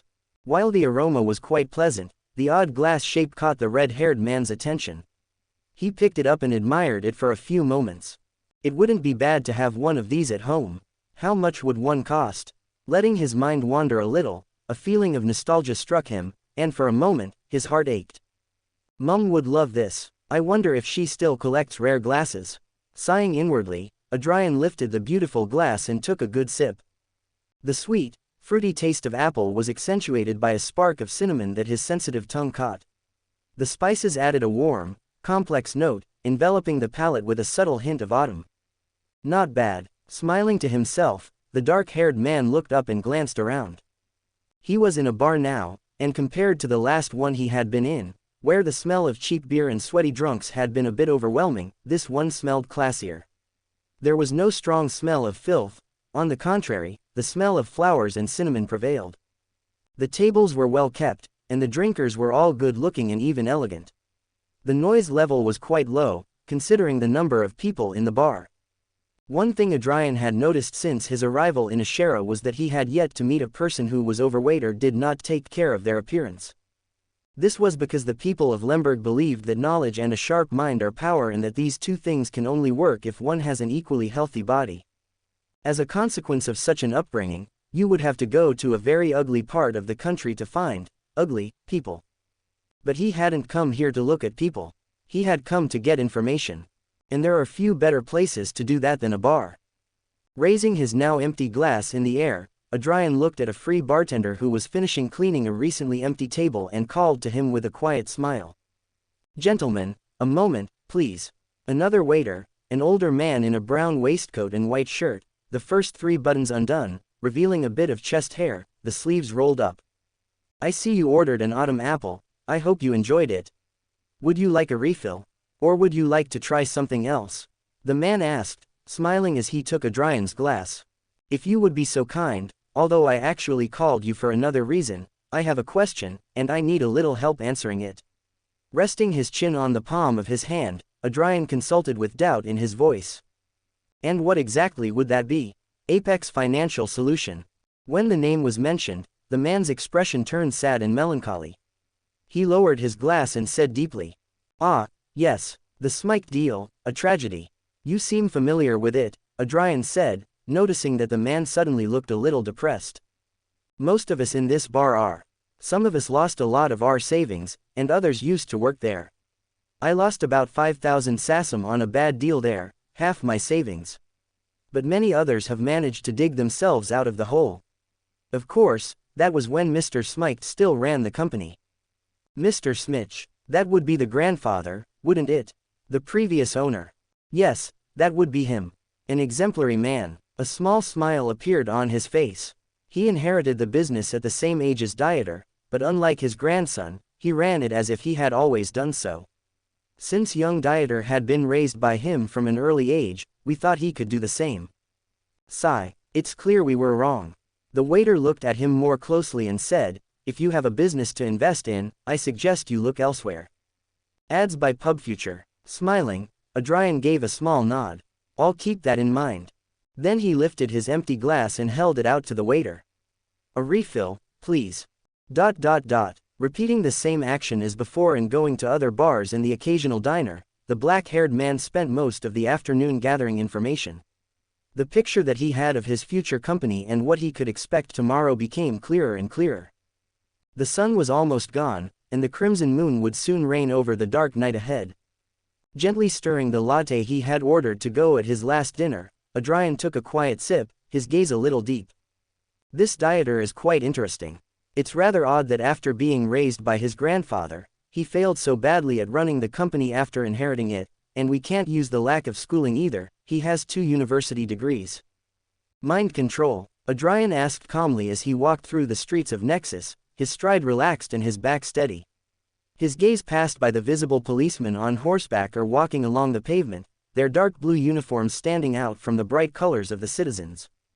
"That may be, but considering that it's a well-known company and the fall was quite thunderous, I'm sure the wise owls have already investigated and found nothing unusual. If that's really the case, then Dieter is more useless than they say, to fail so badly that they even think there was an outside force. That's quite a talent." And Adrian thought that he had understated that a little. It was virtually impossible that what had happened to the Apex financial firm had not reached the ears of the Church of the God of Knowledge and Wisdom. Unlike any other country, Lemberg had no royal family. The country was ruled exclusively by the Church, with no attempt to have a royal figure who held all the power. In short, Lemberg was a theocracy. Their police forces answered only to the Church, so it was obvious that they would contact the Church to investigate if they found anything unusual. Flora huffed, "But that works in our favor. Although it is a company that could be considered popular, the expected ridiculous price one would have to pay to acquire it is very low due to its ruined reputation." Adrian nodded discreetly, "But we will keep our guard up, not because the Church has failed to find something doesn't that means there is no danger. We must be careful." Flora snorted, "Thank you, Princess of the Obvious. When was the last time we took the Church's judgment as fact and didn't question it?" A small smile formed on his face. "Never. Foo-foo, exactly. Why should we start now if we never have?" Flora said mischievously, "A worthy marauder."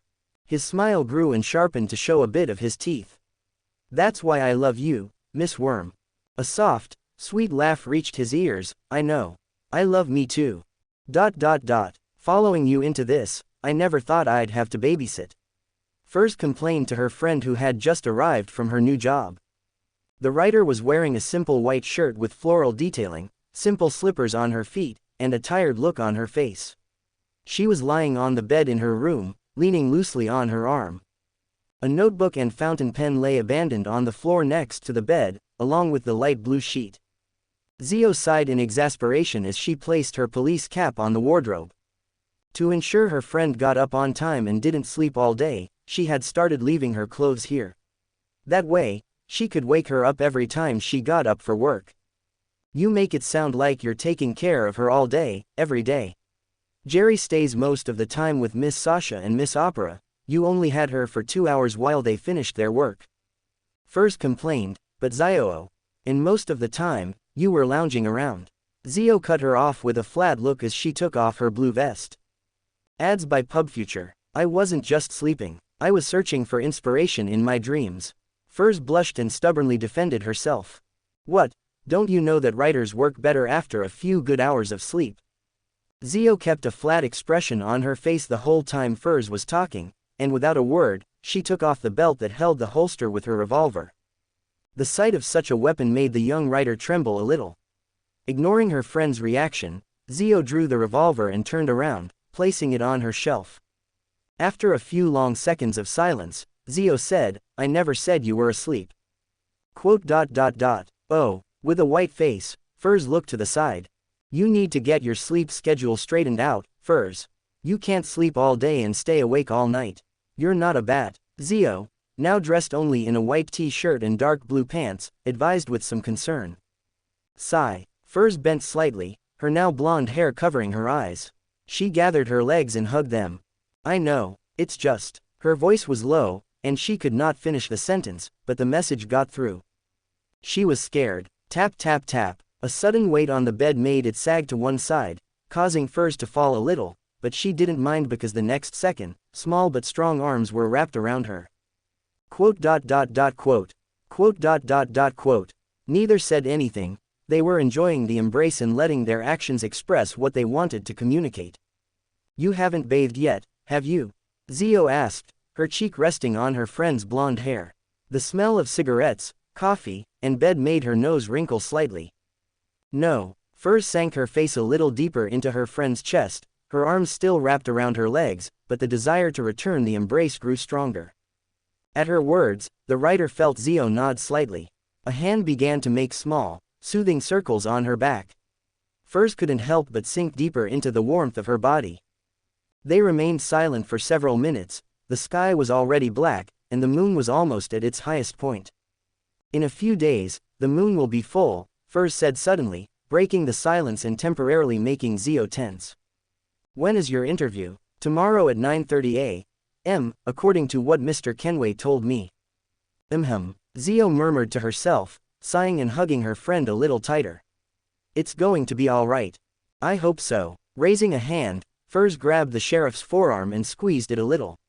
Because I don't know what else to do. Zio said nothing more, just hugged her silently, and closed her eyes.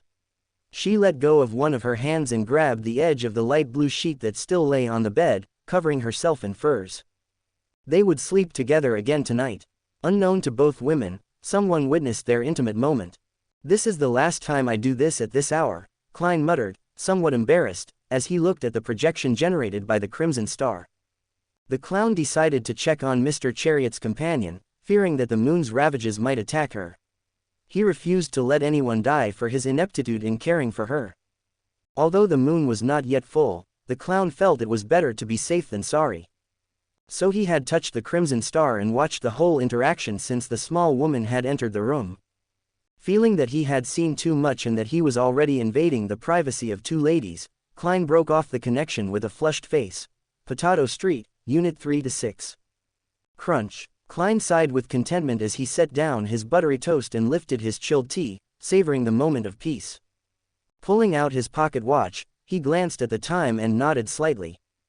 There's still time. If no one comes in the next half hour, I'll put up the Do Not Disturb sign and start the interview. For a new member of the Tarot Club. Sigh. Raising a hand and scratching his hair with some force, Klein grabbed what was left of his cream toast and finished it in 3 bites. He then grabbed his cup of tea and finished the remainder in one big, deep sip. Grabbing the silverware, Klein took it to the kitchen, washed it, and put it away. That done, he grabbed one of the multiple books he had around his flat and began reading it in the living room to kill some time. Well, at least I know it's impossible to be more nervous than Mr. Chariot's partner. I'm sure she's about to have a panic attack. Klein pondered as he turned to the next page of his book. The pocket watch rested beside him on a small table, open and showing how slowly but surely the appointed time was approaching.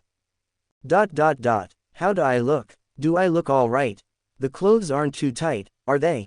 Revealing. Oh, steam, what do I do if I accidentally offend him? Furs exploded in nervousness as she tried to fix her hair with a comb. Zio was trying to stay calm, but honestly, she wasn't much better off than her friend, whose hair looked like it would turn white with anxiety at any moment. Calm down, Furs. Being nervous won't accomplish anything, you need to calm down.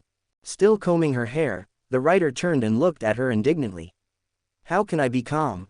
I'm going to have an interview with Wach. Lifting her leg and grunting from the pain of being kicked with a steel-toed shoe. Glaring angrily at her friend, Furs screamed indignantly with a vein in her neck. What the fuck, Zio? That hurt ah. The writer would have continued her ramblings of indignation if it weren't for the death stare her friend was giving her. The majestic aura that the petite woman always carried was now much more intense, making her look a little taller. Her green eyes had a certain gleam in them, and her brow was deeply furrowed. I won't save you next time, let that be the last time you almost do such stupidity. With that said, Zio turned around and walked to the room's door. Turning around, Furs shrank from her cold stare. I'll be back in a moment, and when I do, you'd better be ready and your mind sorted. With that said, Zio opened the door and walked out, leaving alone a silent Furs, who could only lower her head in shame. With a shaky sigh, the writer painfully lowered her right leg and grabbed the comb that had gone flying. She went back in front of the mirror and fixed her hair again, her gaze focused on the blonde waves, and she growled in frustration. This isn't a holiday, Furs, you can't take this lightly. The reason you left home was to survive, not to go to the beach. Zio followed Adrian Kenway not because he was her friend, but so she could fulfill her revenge. Mumbling under her breath, Furs lowered the comb and fixed her dress. You can't keep making these mistakes. Your life depends on it. From now on, any slip-up means death. And not just yours this time, but your best friend's. Satisfied with how she looked up and saw her own reflection. Her brown hair was gone, now a soft yellow.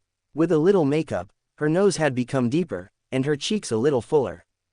Ads by PubFuture. Physically, the only thing that remained of Furs' wall was the sapphires staring back at her. She was now Livia Storm, a young trickster aspiring to be a writer. That lunatic made me change many things to go along with him, but the only thing he made me keep was being a writer. What is he planning? To make me write a biography of his life and how I ended up in the mental asylum. Wailing pathetically, she grabbed the notebook lying beside her bed and the fountain pen. Opening it to the first page, she sighed wearily as she read the title. She shook her head and placed her notebook and pen on her bedside table. She would have to continue writing it later when Miss Serena and little Jerry returned. But until then, she had an interview with a hidden god. So, with each on their own side, the appointed time arrived. The hands of the clock struck 9:29 a.m. Clenching the edges of her dress, Furs could only regret for a few seconds that her hands were wet with sweat before a flash of crimson blinded her sight. Furs could only shiver slightly in the next blink as she saw how the scenery before her had changed completely. Instead of her living room with brown carpet and warm yellow walls, she was now surrounded by a thick gray haze. Sitting in a high-backed chair in front of a long, musty bronze table, she was surrounded by multiple of those same chairs, one at the back and one at the top. In the chair at the top, the seat of honor was a seated figure surrounded by the same gray mist. This figure emitted a mysterious and ancient air that froze Furs. Immediately realizing who the figure in front of her was, the writer stood up, grasped the edges of her dress, and curtsied deeply. "It is an honor to be in your presence, Mr. Fool," Furs said with as much respect as she could muster and bowed a little more. Despite how much she felt this was immensely disrespectful and that she should be on her knees with her forehead to the ground, Adrian Kenway had told her that the god before her did not like such reverent acts. A polite bow was more than enough. "If I die because of him, I swear I will haunt him as a ghost until the last of his days on earth." The writer mentally wept as she waited for the god to say something. Klein kept silent as he looked at the woman in front of him. He noticed she was wearing a fine going-out dress and looked like she had applied a little makeup before attending. Looks like she got a crash course in how to act. It's obvious Mr. Chariot wouldn't let his companion offend his lord's ally. She also prepared herself quite well. If I were the head of a company I would be very pleased with her. Although I am technically already a boss. While judging the woman's appearance, the clown also noticed how the back of the chair she was sitting on began to change. The mysterious symbols and stars began to take on a new shape. In just 2 seconds, The inside of the room was covered with interposed illusory doors that seemed to contain the same stars and worlds. Doors. This should be the symbol of the apprentice. Pondering within himself, Klein smiled and nodded slightly. Good morning, Miss Furs Wall, right? Swallowing a bit of saliva, the writer maintained her same posture. Why yes, Mr. Fool, that would be me. You may take a seat, Klein said calmly. Ads by PubFuture. Nodding still a bit nervously, Furs did as requested. She kept her eyes on the brass table, completely unable to look at the face of the being before her. I'm going to assume your boss filled you in on what this is about. Klein looked at the woman before him, easily noticing how nervous she was and how she was trying to make herself as small as possible. Yes, Mr. Fool. Gathering her courage, Furs looked up at the figure shrouded in gray mist and asked hopefully. Is it true that you can help me with the ravings? It's a simple problem, Klein said without haste. After a second, he added. How long does each full moon last? A simple problem. Yes. Trembling with excitement, Furs was quick to reply. 5 to 10 minutes. If it's the night of the blood moon, it can easily take 20 minutes. Klein listened to the woman's words, frowning internally. 10 minutes shouldn't be a problem. But I've never been here longer than 13 minutes. With my current spirituality it should be possible, but it would be better to reach sequence 7 to avoid any danger. Leaving that problem for the future, Klein smiled. It won't be a problem. Furs felt her eyes water, and she quickly wiped them with her wrist. Thank you so much, Mr. Fool, she said a little breathily. Her voice was full of gratitude. Please miss, no vomit here. I might be able to clean it up with a thought, but I'd prefer my table to stay clean. Nodding softly, Klein raised his head a little more. What's your answer? While the way he had said it was nothing special and had even been gentle. Furs felt like large stones were placed on her shoulders, making her back buckle. She had immediately understood what the fool had meant. This was something Adrian Kenway had told her in preparation for this interview. She would have to join the secret gathering in exchange for helping her with her full moon raving problem. Swallowing a large amount of saliva, the writer gathered her courage and nodded. If you permit, I would like to join the meeting. At this point, she could no longer slack off so much. It was time to get up from the couch and take the first step to not fear if the next day would come. Besides, if I want to help her, I must be more than what I am now. Nervous but just as determined, Furs looked to the seat of honor. Klein looked at her for a few moments. Good. Previously, the meetings were held at 3 o'clock in the afternoon, Tingen time, every Monday, but recently, I've changed it to 3 o'clock in the afternoon, Lindbergh time. Smiling, the clown pointed to the cards that suddenly appeared before her. The members have chosen to use the names of the tarot cards as code names.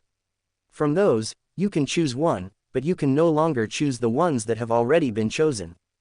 Furs stared incredulously at the cards in front of her. Just this, so easy. Of all the things, she had thought about how all this could have unfolded. This was not one of them. Not wanting to offend the great existence by making him wait, Furs just reached out a hand and grabbed a card at random. May fate guide me, Furs thought as she turned the tarot card over. Watching her choice, Klein smiled. Welcome to the Tarot Club, Miss Magician. ... Opening her eyes after the crimson flash diminished, Furs found herself back in her living room and next to a worried Zio, who was looking at her expectantly. Something warm began to fall down her cheeks, but the writer didn't care. She smiled broadly and said, "It worked." Zio also began to cry and quickly wrapped her arms around her best friend, a huge weight lifting from her chest.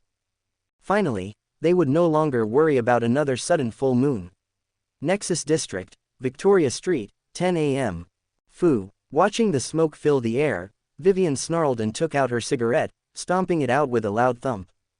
This action caused passers-by to give her an ugly look and move away, not wanting to get close to such a rude woman. There must be a fine for that, Adrian said, amused at what she was doing. He could not help but compare her to his weirder cousins. Yes, there is, but what does it matter? Vivian snorted as she fixed a hair out of place. This time, she was wearing a white silk tunic, the fabric of which acted as a belt was a soft magenta. She wore fine ruby earrings and the same square cut-out glasses. Hoo-hoo, you are quite amusing. Adrian laughed softly. He was wearing a red waistcoat with a purple silk sash and white trousers, his right arm completely covered by a black arm warmer and gloves of the same color. In his left hand, he was carrying a large black briefcase. "You should see me drunk, pretty boy," Vivian hissed as she lowered her hand to her side. Bending slightly, she grabbed her own briefcase and lifted it up. The Apex Financial Solution was a 4-story building, the tallest on the street by 1 floor, making it stand out. The facade of dark reddish brick was decorated with rococo details in ivory and pale green shades. The moldings, once vibrant, are now faded in places. The ceiling domes, painted sky blue, have areas where the paint has begun to peel, revealing the rusted metal beneath. The largest central dome is the most striking feature of the building, painted in a beautiful sky blue resembling a sea stone. The ivory-colored columns flanking the door show small cracks, and the wooden door with green painted reliefs has lost some of its color, revealing the aged texture of the wood. "I'll have to do some alterations when I buy it," Adrian said with a small smile, quickly noting the neglected parts of the building. If he was going to live up to the Wayne name, he could demand nothing less than absolute perfection. And if his building wasn't up to par, he had already failed and ruined the family name. His barbarian lawyer stood by his side, also looking at the building, though she wore a grimace of undisguised annoyance that showed her clear dissatisfaction with what he was doing. "You can still take my advice, you know," Vivian said as she glanced sideways at him. "There's a casino not far from here, I can take you there if you like. The first round of drinks on me, what do you say?" "Nah, no need." Smiling, Adrian walked through the old doors. But he stopped, turned, and looked at her with a growing smile. "Though, why don't we go after I buy this company?" The barbarian looked at his back for a second before rolling her eyes and following him, a small grimace of irritation on her face. "Men, why don't you ever listen?" Vivian muttered to herself as she entered the infamous firm. "I'll take you for that, though, you're buying the second round." The lobby of Apex Financial Solution has high, vaulted ceilings painted in soft shades of blue and ivory. The walls are lined with dark wood paneling that has lost some of its original lusters. The floor is covered with earth-colored ceramic tiles in cubic patterns.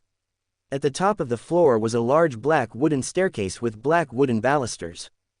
The blue velvet curtains that framed the windows still added a touch of luxury, but Adrian could see the edges frayed. The duo walked a short distance until they reached the reception desk. The desk was solid mahogany, polished and inlaid with ivory and ebony, forming geometric patterns on the surface. Its surface was covered with a dark green leather mat. Behind the desk stood a man in his 30s, with light shadows under his eyes and a stylish mustache. His black hair was combed to one side, with several gray strands running through it.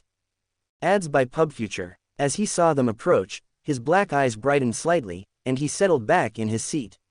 He smiled at them and greeted them. "Good morning, gentlemen and fair lady. Welcome to Apex Financial Solutions. How can I help you?" Stepping forward, Adrian bowed slightly in greeting. "I'm here to discuss the advertisement for the sale of the company. Is Mr. Dieter Schmidt in?" The light illuminating the man's face faded a little at his words, but he managed to hide it decently. "Of course, I'll take you to Mr. Schmidt. This way," he said as he rose from his seat. Bowing slightly, he walked across the ceramic tiles and up the stairs. The other floors looked the same, with not much difference, with cube-pattern tiles and a bit of mahogany furniture. The strange design of the building meant that they could see the reception no matter which floor they were on. This gave Adrian several ideas, and he quickly noticed the lack of staff. Counting the receptionist before him, he had only seen 6 other people working. With a building this size, there should be a lot more people here. Maybe there used to be, but the company's demise must have forced redundancies.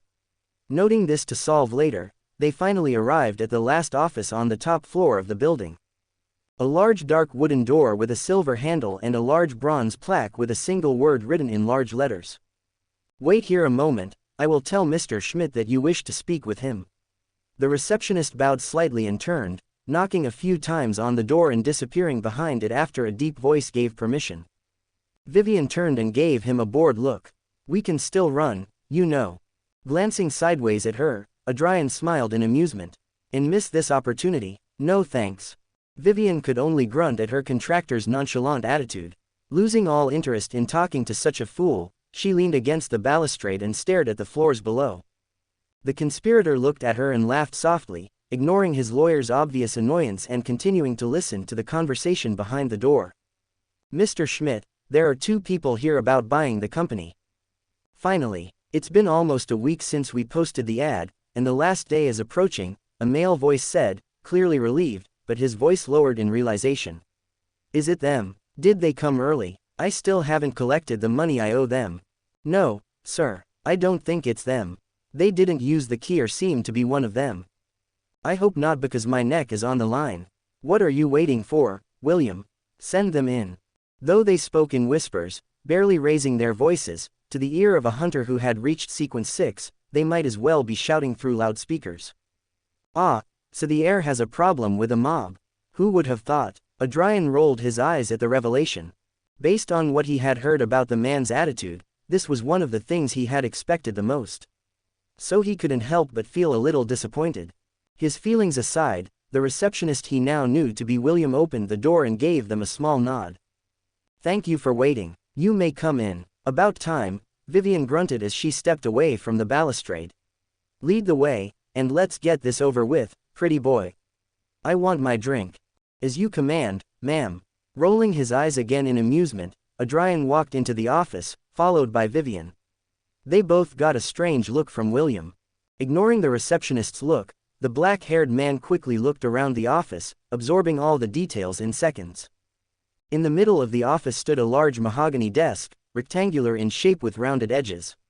Like every office in Lindbergh, the walls were lined with bookshelves, but they were unusually empty of books for their size. Ads by PubFuture. On the wall behind the desk was a large space on which were 4 pictures, covered by a sheet, but Adrian had an idea of what they were. A man was sitting in front of the pictures with a broad smile on his face. He was a young man in his mid-20s or early 30s. He had platinum blonde hair, gray eyes, a neat beard, and an air of arrogance. "Welcome, Mr. William has told me everything. Please have a seat. I am Dieter Schmidt, the current owner of Apex Financial Solution. Let's talk business," he said in an elegant and excited voice, his eyes glittering. William, standing next to him, looked at them with flat eyes. Then, "If you'll excuse us." With his lips slightly lifted, Adrian sat in one of the chairs, Vivian doing the same next to him. Dieter clapped his hands, rubbed them together briefly, and licked his lips a little. "So, to whom do I have the pleasure of speaking?"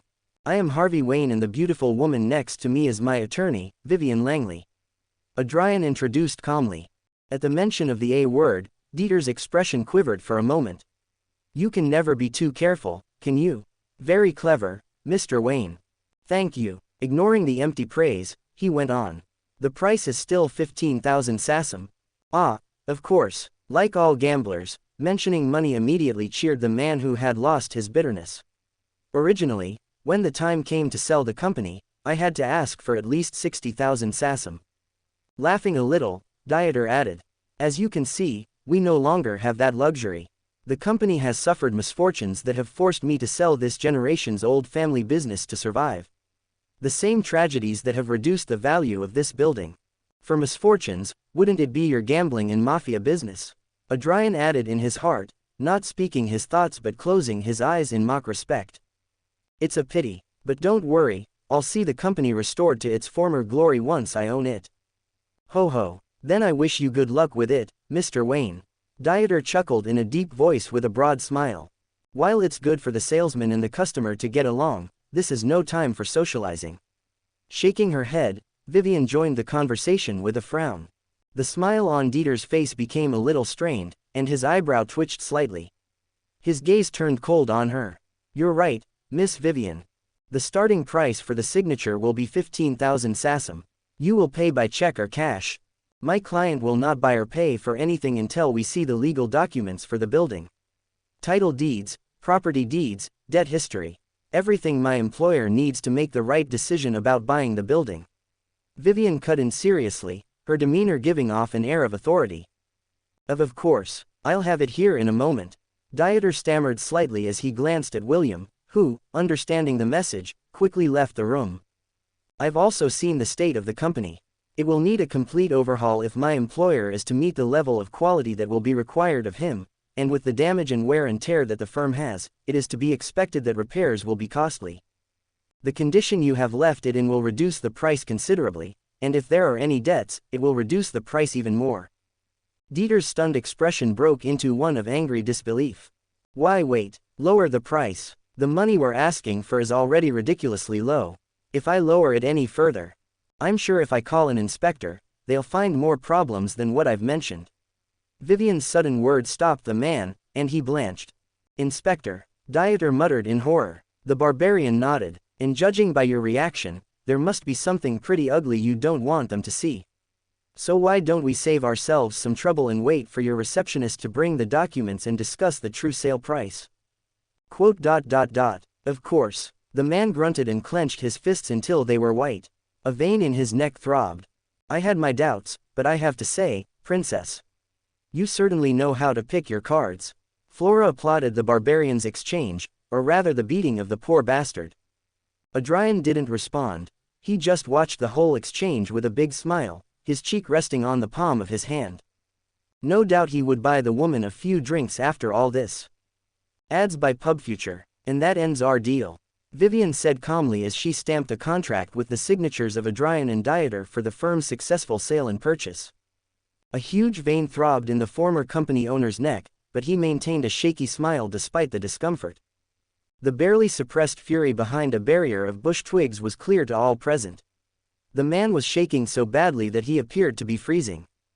And that was understandable to Adrian, who did not feel a single ounce of sympathy for him but only smiled at that. From the 15,000 sasam originally requested by the firm, Vivian had managed to get it down to 10,000 sasam. Debts, damages, and client problems caused the already rock-bottom price to drop to hell and stay there without Dieter being able to do anything about it. Doing something would require talking to an inspector, which Dieter wanted to avoid at all costs. For what reason, it was agreed not to ask. Rising from his seat, the man extended his right hand towards Adrian, veins throbbing in his neck and an extremely forced smile on his face. It was a pleasure doing business with you, Mr. Wayne. The conspirator could easily see what he wanted to do, so he decided to disturb him a little. Adrian took the outstretched hand and squeezed it with a smile. Likewise. Whether at this point Dieter was struggling to get a whimper or a groan out of him, he honestly didn't know. After all, it's not like Adrian could feel anything with his right hand. And even if he could, he doubted that a normal person's handshake would be more than a mosquito bite. Dieter looked at him in confusion for a second before grunting and plodding towards the door accompanied by William. The receptionist was carrying a briefcase of his own that looked like he was having trouble moving it. Watching as the door closed, Adrian laughed softly and began to walk around his new office. His hand traced the empty walls and shelves he planned to fill soon. Aren't you afraid they will damage the building on their way out? You should at least accompany them, Vivian commented as she finished putting her things away. That won't be necessary. They don't have the guts to do that. Besides, I doubt they want to lose any more money. Maintaining his smile, the black-haired man stood before the covered paintings. Raising a hand, he grabbed the sheet that covered them and pulled it off.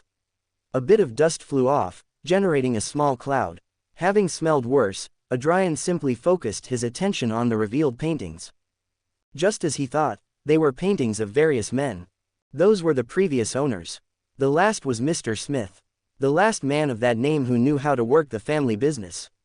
Vivian stood beside him as she pointed to the last painting on the right. The man in this one had no hair and a rather large forehead, which gave him a somewhat evil look. Deep gray eyes, a large nose, and a thick beard adorned his appearance. He looked like the kind of man who, if a child asked him for a hug, would hiss at them like a snake. Underneath the painting was a name written on a silver plate, Wilberg Schmidt. Adrian couldn't help but form a small smile when he read the name. His mind had already painted the man's pale skin yellow and changed the realistic style to a more cartoonish one. Well, hello there, Mr. Burns. Shaking his head, Adrian turned to look at his lawyer. Tell me, Miss Vivian, would you like to work at the firm with me? Somewhat offended by the question, the barbarian gave him a glare. And why the fuck would I do that? Because I want a close relationship with your loving granddaddy. Instead of answering, Adrian walked to his new seat and sat down. Resting his chin on his palm, he looked at her with half-closed eyes. My firm will need someone of your skills if it wants to get out of this hole it's in. Taping his head, he smiled. I have a lot of ideas, you know. Many that will make us an amount of money you can't imagine. If I was that easy to buy with money, I wouldn't be working where I am. Vivian scoffed, looking at him, annoyed. Ah, of course. Laughing softly, he nodded quietly. A lawyer like you can't be tempted so easily, he whispered, his voice seeping like a snake.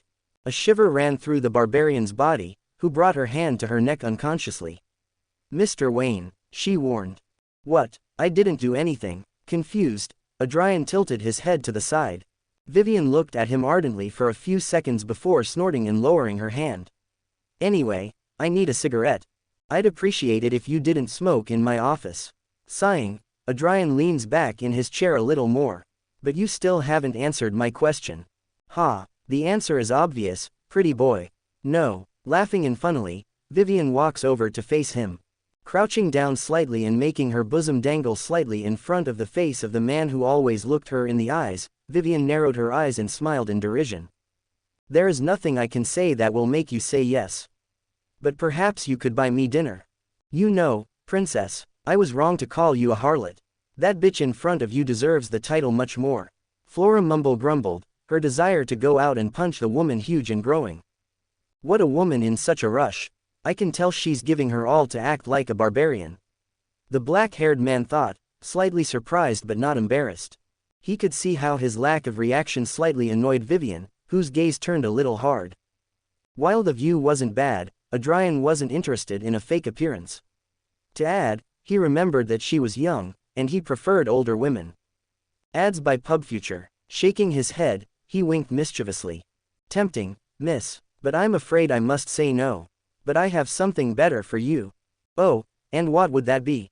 Vivian whispered, crouching down a little more.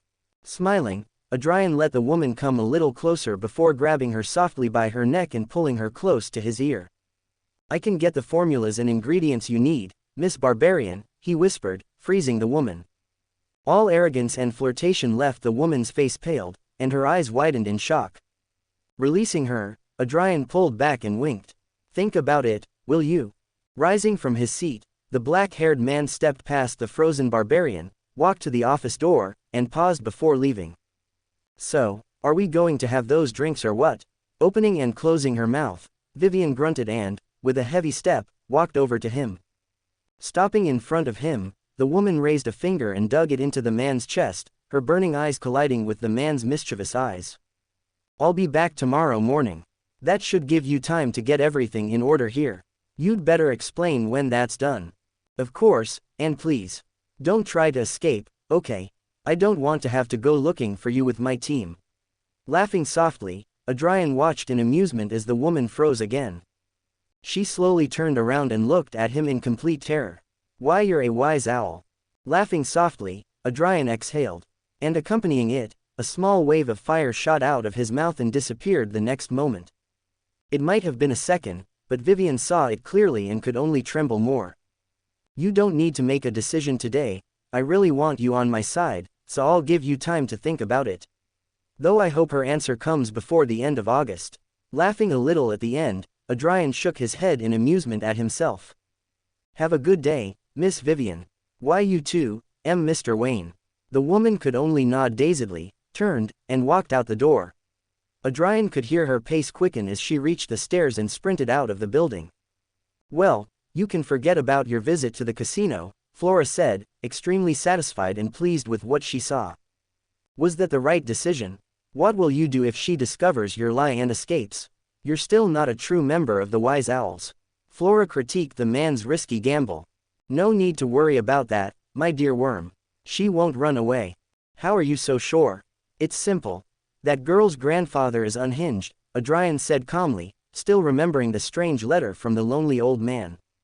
It was most likely that this woman would write a letter to the man or contact him by some other method, but it was certain that she would send him some message.